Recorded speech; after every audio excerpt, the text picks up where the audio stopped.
You know, it's so frustrating to be a voice for liberty because so many people are clueless about what liberty really means. They think liberty means having a decent, nice, middle-class life. And liberty is not defined by how well, your captors treat you. Liberty is being free to do what you please. And so it's really frustrating that good, sincere people can be so misguided about what liberty is just because most Americans have a decent life. And so I wish more people would go back to reading and thinking about the issues that affect our life instead of just sitting around, fishing all the time. Go fishing, have your fun, but sit down and read a book about government every once in a while. Sit down and read about what's going on in the world and the issues that affect you. So we get into it at work about public schooling. I say eliminate public schooling. Demand will shoot through the roof, supply will rush in to meet demand, and we'll have great schools. People will get the kind of education they want. So all these types of people that I'm talking about, I work with a lot of them. They're good, regular guys.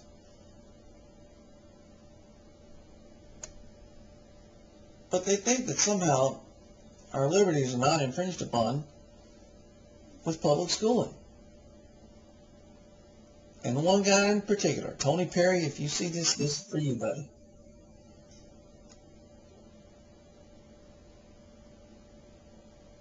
Is always arguing, well, what will happen if you eliminate all the public schools and you make everything private? Some people don't have enough money to buy a private education for their children. We have to do this for the poor people. That argument has two problems. First of all, it assumes that what we're doing is helping poor people. In no other area of purchasing products and services is the poor person less able to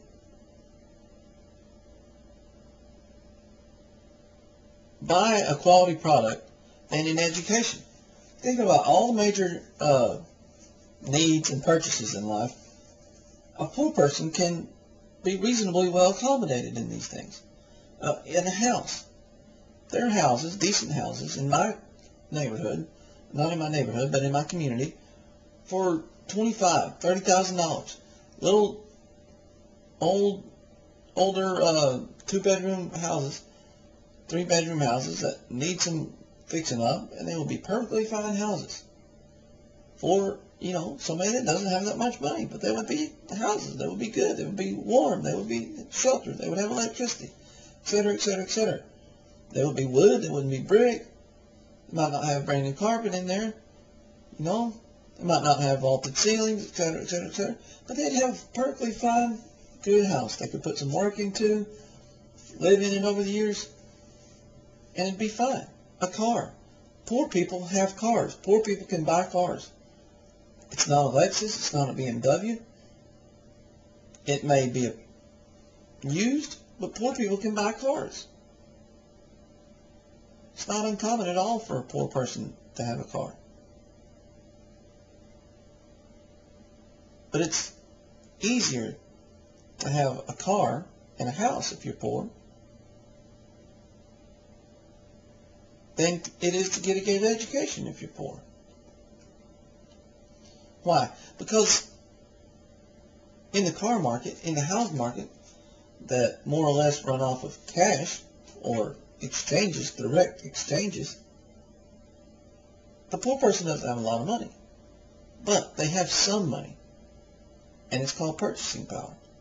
When you have a myriad of options, you can flash whatever cash you have, and I guarantee you there's some greedy old fart out there that wants that money.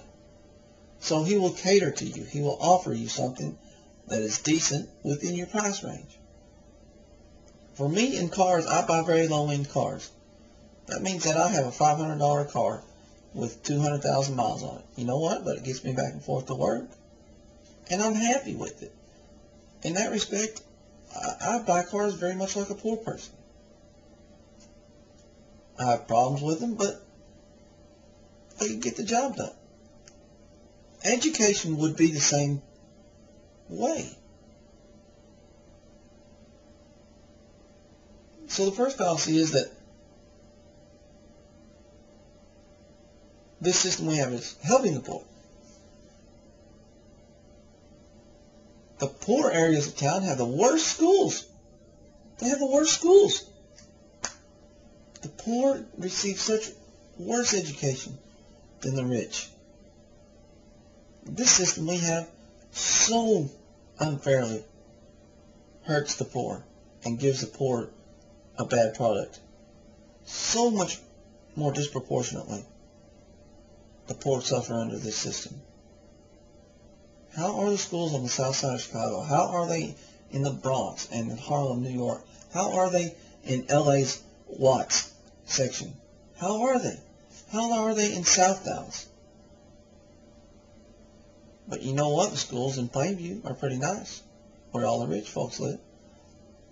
The schools in South Lake Carroll, schools in Highland Park, the schools in Edmonton, the schools on Lakeshore Drive in Chicago, the schools in Upper East Side Manhattan, they're all right.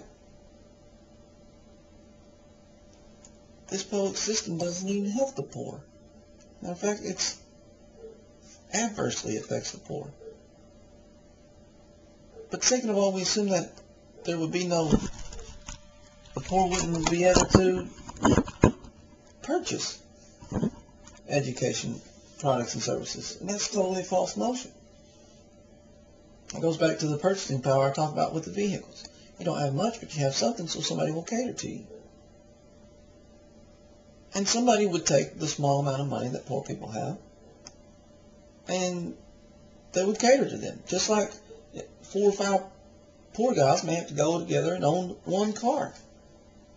This would not mean that people didn't know their ABCs and their addition and subtracting, but it'd mean things like, instead of a big, humongous, beautiful building with a cafeteria and a gymnasium and a baseball field and a football field, you have a very plain-looking set of classrooms and a building, and maybe partitions instead of walls. You know, and it would be fine. But you'd learn your ABCs, you'd learn everything. I saw one guy at a private school, what his children did for PE was they ran around the building. You know, they had just a medium-sized business building. They just ran around the building. Well, you know what? People paid to have their kids sent there, so they must have not thought that was so horrible. Oh, they didn't have basketball goals to shoot on. Oh, they didn't have football fields to run up and down. Oh my, they didn't have a track program. Well, you know what? Poor people, they for a quality education, they probably give up that stuff. The teachers might not have master's degrees. They might not have bachelor's degrees. Instead of 17 to 1, poor people might be willing to accept 30 to 1, because you know what? It can be done. You can teach poor kids at 30 to 1. Rich kids need 17 to 1 to learn for some reason. But poor people, it's been shown. Watch Stand and Deliver. That's a story about a teacher who taught in a ratio of 30 to 1 and had people passing the advanced calculus test. So it can be done. The education will look a little bit different. The halls will look a little bit different. The buildings look a little bit different. The teachers in the classrooms may look a little bit different, but you'll have somebody that will come in and offer people services in their price range. And they'll be happy with those services. Just like they're happy to have a car. Just like they're happy to have a house. You know what? Yeah, they like to live in the mansion in Beverly Hills. But you know what? People realize more or less that they're not going to be able to do that. They're only going to be able to attain to their level of standard of living. And it's okay. It's okay. Not everybody has to go to Harvard. Some people get to go to Murray State and the NCTC, and it's all right. They still make it in the world. So don't pretend like this system helps poor people. It hurts poor people. And don't be so naive and so short-sighted as to believe that poor people can never purchase education. Of course they could. And 9 times out of 10, it'd be better than what they're getting right now.